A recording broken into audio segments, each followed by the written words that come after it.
bienvenue dans l'interview. Aujourd'hui, je reçois Viviane Tettelbaum. Bonjour. Bonjour. Alors, vous êtes échevine de l'urbanisme et du commerce à Ixelles. Vous êtes députée bruxelloise et maire.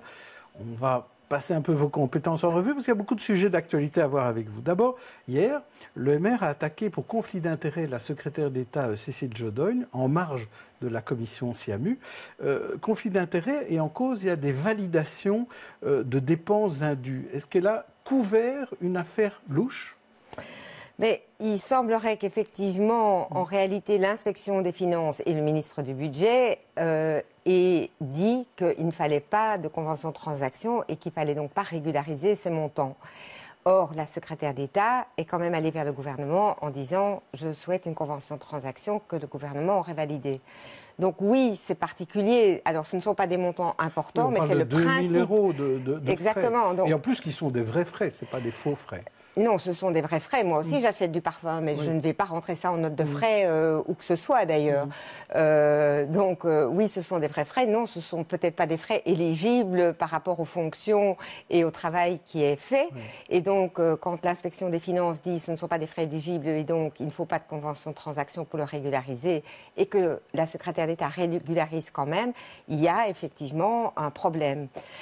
Et surtout que quand on se fait, et moi j'ai aucun problème avec ça, que des personnes, des présidents de partis, des hommes ou des femmes politiques se fassent des champions de la bonne gouvernance, ça ne pose pas de problème. Mais alors, il faut être le champion de la bonne gouvernance. Et donc on ne peut pas avoir à la fois un parti qui dit, ben nous, c'est des chevaliers blancs, on lave plus blanc que blanc, et puis là, on fait des arrangements parce que c'est mieux, parce que ça permet d'éviter des conflits, parce que ça permet... Ça ne va pas. Mais il semble au maire bruxellois qu'on n'ait toujours pas digéré le divorce avec le FDF, donc l'ex-défi FDF. Et vous voulez vraiment prouver qu'en fait, défi n'est pas si pur qu'il ne l'avance. Moi, je réponds à votre question. Oui. Moi, je cherche à rien prouver du tout. Et c'est pour ça que je dis, moi, je pense qu'on peut se dire champion en tout ce qu'on veut. Après, si on se dit champion, faut être premier. Il faut être premier. Voilà, sinon on n'est pas champion. Moi, je pense que c'est toujours dangereux. C'est pour ça que je trouve que, voilà, il faut faire attention. Il y a des erreurs qui arrivent, il y a des fautes qui sont commises. Mais quand on dit, voilà, ça, nous, on ne fait pas, et puis qu'on le fait, ça, je trouve que ça ne va pas, c'est tout. Et l'attaque contre le CPS d'Ixelles, l'attaque de syndicalistes CSC contre le CPS, où là, le président est défi aussi. Oui. Vous êtes du côté du président du CPS ou du côté des syndicalistes ? Ben, écoutez, je pense qu'il y a un conflit qu'il faut résoudre. C'est pas d'être. Moi, je suis du côté des personnes qui ont besoin de l'aide sociale. Et donc, il faut travailler et faire en sorte que cette aide sociale puisse être fournie à ces personnes précarisées. Ça, c'est ce qu'il faut régler. Après, on verra comment on peut le régler et ce qui s'est passé. Alors, dans la Libre, ce matin, une cinquantaine de personnalités bruxelloises lancent un appel au sein du club Grand Place pour défendre l'image de Bruxelles et devenir de véritables ambassadeurs de la capitale et de son excellence. Alors, je vais vous demander votre réaction par rapport à ça. Je vous propose 3 réactions. La première, c'est Bruxelles a besoin de ce genre d'initiative. La deuxième, encore un gadget. Ou la troisième, et Ixelles dans tout ça. Alors, quelle est votre réaction ? Très spontanément, Bruxelles a besoin de ce genre d'initiative, très clairement. Je pense que c'est un appel qui démontre bien que dans différents domaines, que ce soit la mobilité, voire l'immobilité, la complexification des procédures, la propreté, la sécurité, les incivilités, enfin on peut nommer toute une série de domaines, le gouvernement bruxellois manque clairement d'ambition. Et donc je pense que ce type d'appel-là, c'est essayer de secouer le cocotier et de dire faites attention, il faut mettre Bruxelles en avant. Dans le baromètre d'Ernst & Young, on voit que Bruxelles a reculé et se retrouve maintenant à l'avant-dernière place, que des investissements se font plus en Flandre qu'à Bruxelles parce que justement il y a tous ces problèmes-là. Donc je dis attention, écoutons cet appel. Il faut effectivement prendre des mesures, il faut avoir de l'ambition pour Bruxelles et ce ne sont pas les mesurettes que ce soit de Pascal Smet ou que ce soit sur le COBAT qui résolvent ce type de problème. Mais dans cet appel, on fait un appel aussi à tous les politiques. Ce n'est pas seulement le gouvernement bruxellois qui est mis en cause, les communes aussi, et l'équilibre entre communes et régions. Est-ce que vous vous sentez aujourd'hui, un peu avec tous les autres hommes politiques bruxellois, un peu mis en cause sur le fait d'avoir peut-être trop lasagnisé les compétences à Bruxelles et en Belgique ? Alors, les compétences sont effectivement trop lasagnisées, comme vous dites. Oui. La lasagne institutionnelle pose d'énormes problèmes.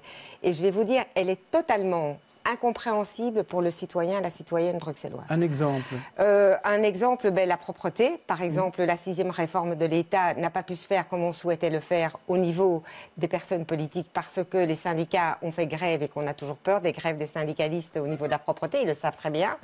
Et donc là, au lieu d'avoir une cohérence en termes de répartition et un partage totalement différent, on se retrouve avec cette lasagne que le citoyen ne comprend pas parce qu'au coin de sa rue, c'est Bruxelles Propreté, parce qu'on ne ramasse pas l'heure de collecte, parce qu'on laisse traîner, parce que les horaires, parce que ceci, parce que cela. Et donc, la rue est sale, et donc ils viennent chez les chevines de la propreté, ils ont raison. Oui. Alors moi, qu'est-ce que je vais pas leur répondre, c'est pas de ma faute. Il va me dire, mais je paye mes taxes à Excel, et il a raison. Lui, ce qui lui importe, c'est que sa rue soit propre. Donc, il faut organiser les choses pour que sa rue soit propre, point, et pas disperser les choses. Ça ne sert à rien. La même chose au niveau de l'urbanisme. Quand on complexifie les procédures avec le nouveau COBAT par rapport à, par exemple, les renseignements urbanistiques et qu'on répond à des problèmes qui étaient posés il y a quelques années, alors qu'aujourd'hui, ça va beaucoup mieux, ces questions-là n'étaient plus posées. On demande maintenant d'avoir que les notaires donnent toute une série de renseignements. Donc, on se retrouve avec une complétude de dossiers en urbanisme quand on va acheter ou vendre un bien, qui va de nouveau recréer un retard que les communes vont de nouveau devoir rattraper. Allez, il faut simplifier les choses, il faut décomplexifier les choses et il faut rendre les choses simples pour les Bruxellois et les Bruxelloises, pour ceux qui veulent venir investir, pour ceux qui ont investi et qui veulent développer Donc ça doit Bruxelles. être un objectif à la fois pour les communales et pour les régionales. Tout à fait, parce que quand c'est une compétence régionale, il faut quand même bien savoir que les communes n'ont pas beaucoup de pouvoir. Hein. On n'a pas beaucoup de leviers pour imposer des choses à la région. On se bat pour avoir, par exemple, des compensations pour des commerces en chantier. Oui. Si le gouvernement dit non, alors que les commerces souffrent sur une artère autant que sur une autre, qu'est-ce qu'on fait ? Par exemple, chaussée d'Ixelles. Voilà. Il y a des commerçants qui se plaignent et dans les rues qui donnent sur la chaussée d'Ixelles, ils se plaignent aussi. Alors certains sont dans les conditions et d'autres pas. Qu'est-ce que vous pouvez faire pour eux ? Eh bien, je ne peux rien faire pour eux. J'ai obtenu, et le collège a obtenu, on est déjà très satisfait, cette compensation pour ceux qui souffrent devant leur porte, devant leur pas de porte. Oui. Mais c'est vrai que dans les petites rues qui donnent sur la chaussée d'Ixelles, le problème est le même. Alors, jusqu'à la place Fernand-Coq d'ailleurs. Alors, quand le ministre répond, ben non, ce seront que les commerces de l'artère et on a beau négocier, ce ne sont que les commerces de l'artère, mais qu'est-ce que vous voulez qu'on fasse ? Je veux dire, moi, je ne peux pas, moi, toute seule, dire au ministre, ça ne va pas ce que vous faites. Je lui dis, mais ça n'a pas d'impact. Boulevard Général Jacques, les ministres Smet et Gauzois ont répondu, les commerçants là ne sont pas dans les conditions. Allez, ils auront 2 ans de travaux, ils ne sont pas dans les conditions. Oui, comment c'est possible ? Vous, les chefs du commerce. Donc voilà, et donc je me fâche. Et donc je me fâche. Mais ça ne sert à rien. Et je rencontre les commerçants. Et donc je dis, il faut aller voir le ministre. Moi, je vais voir le ministre. J'essaye de faire tout ce que je peux. À un moment donné, si le ministre dit, je ne veux pas débourser, tant pis pour eux. Voilà, je suis démunie et je trouve ça profondément injuste parce que moi, la souffrance des commerçantes et des commerçants, sincèrement, je la vis au quotidien. Les gens qui rentrent énervés ou en pleurs parce qu'ils ne savent plus survivre, c'est moi qui ai le contact avec eux, c'est pas les ministres. Mais si votre parti était au gouvernement bruxellois, ça irait mieux, vous croyez ? Certainement. Parce que aujourd'hui... donc ça va mieux pour une échevine du commerce, Défi ou SPA, ça fonctionne mieux ?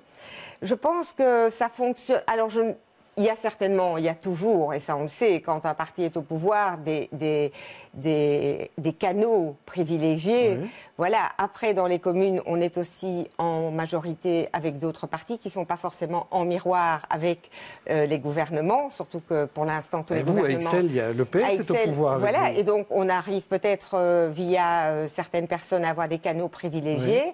C'est pas pour autant que c'est pas normal, ça. Ça, c'est pas normal. Ça devrait être la même règle pour tout le monde. Les règles sont les mêmes pour tout le monde, j'ose le croire. Oui. Après, tout est toujours... Est-ce qu'on arrive à avoir ce dialogue ? Et quand il y aura le décumul, ça sera encore parfois plus compliqué.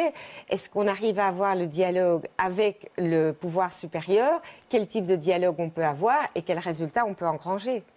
Alors j'ai un exemple pour vous en termes de travaux. C'est avenue de la Couronne, à hauteur du pont qui est au-dessus de la rue Gray. On a mis des sacs de béton, là vous pouvez le voir, vous pouvez voir là. Donc il n'y a plus de rambarde. Hein. On a mis des sacs de béton à la place. Et ça rend l'avenue de la Couronne assez difficile en matière de circulation. On voit les vélos doivent être protégés, il y a des feux, il y a des signaux. Qu'est-ce que vous pouvez faire? Bon, parce que ça cause des problèmes aussi, et de propreté, et pour les commerces dans le coin. C'est une voie régionale. Bon, qu'est-ce qu'il y a moyen de faire dans ce cas-là? Eh bien, il y a moyen d'en appeler au gouvernement en demandant ce qui se passe. Et donc ça, c'est mon collègue des Travaux publics qui l'a fait. Bah, heureusement, il est socialiste.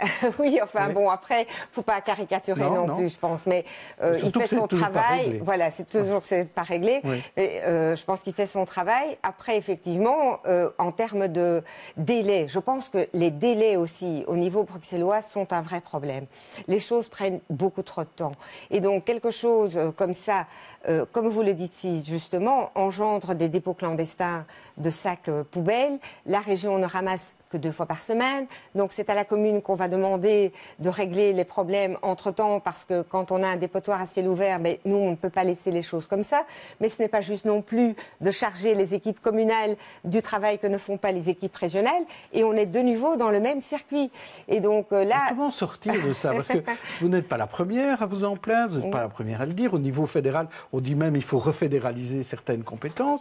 Comment est-ce qu'on va sortir de cette problématique? Mais je pense qu'effectivement, à un moment donné, il faut qu'il y ait un décideur ou une décideuse. Ça, c'est très clair. Et que les choses se fassent en bonne intelligence avec ceux et celles qui sont proches du citoyen, des citoyennes. Ça, c'est important. Aujourd'hui, je pense que Bruxelles, très sincèrement, c'est pas un slogan. Je pense que Bruxelles est paralysée à différents niveaux. Au niveau des travaux publics, au niveau de la mobilité, au niveau de l'urbanisme, au niveau du développement économique. Et ça crée un manque... Ça crée un essoufflement et ça crée une démoralisation des commerçantes et des commerçants. Et moi, j'ai beaucoup d'appels des commerçantes et des commerçants du haut de la ville ou du cimetière d'Ixelles, de différents quartiers qui disent on souffre et on n'a pas de réponse. Et donc, je pense qu'il faut à un moment donné que le pouvoir agisse. Et moi, quand je dis que aujourd'hui le gouvernement manque d'ambition, je pense qu'il manque effectivement de souffle, de dynamisme et qu'il y a quand même des choses qu'on peut corriger et mettre en place. Merci Viviane Teitelbaum. Demain, je recevrai un bourgmestre, Émir Kir. D'ici là, bonne journée, bonne soirée à tous.